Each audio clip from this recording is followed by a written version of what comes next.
wataja atas titi. Dupna jioh titi.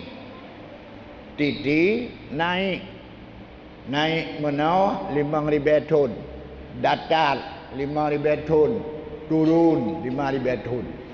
Maka atas titi 15,000 ton.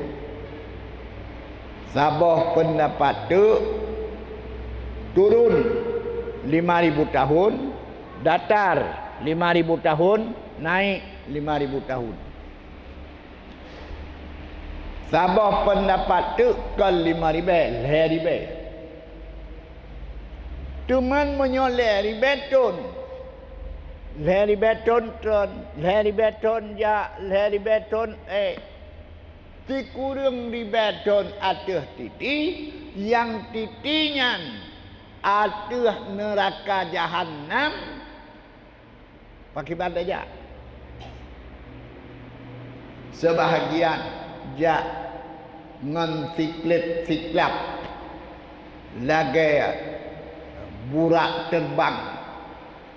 Sebahagian poh lawa muda lagi urang giduk muda.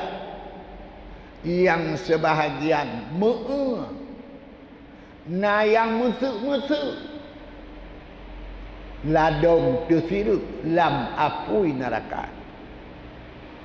Hadirin yang terhormat, alhamdulillah kurban yang kita sembelih jadi kenderaan untuk cepat atas titi siratal mustaqim.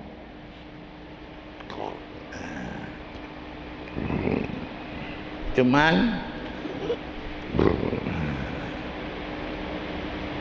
ya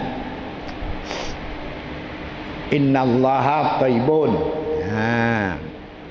Allah suci.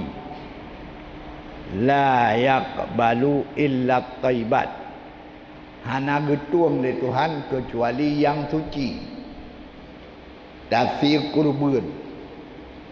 Pertama, binatang yang tasiyah icuma-cua.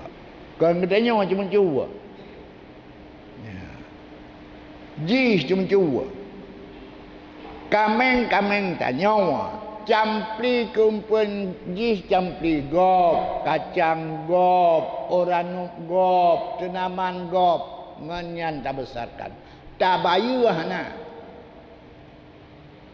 Hana tak bayu. Bahkan menyojiku le urang po tenaman tak dot ji. Meo kakak semula anak kapagat pergi. Ikut le urangnya. Kon selaman lon jak bak kameng dron, tapi kameng dron jak balung. Mudawa, mu carut-carut. Tacok kamenyan tati ku kurban. Ya. Nyan ku je ke kenderaan tanyawa tengok.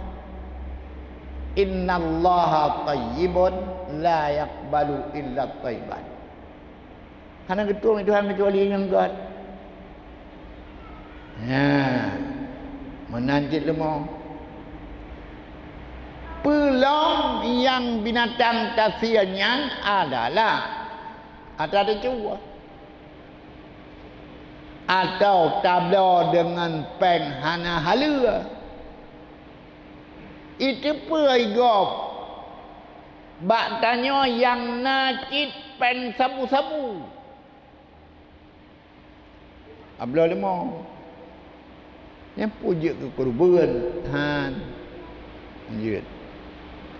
lanjut kurban ya. Manjit baju ditanya dah depu nyan pen sabu-sabu pujuk baju lanjut ya. Karena yang timoh daripada haram je.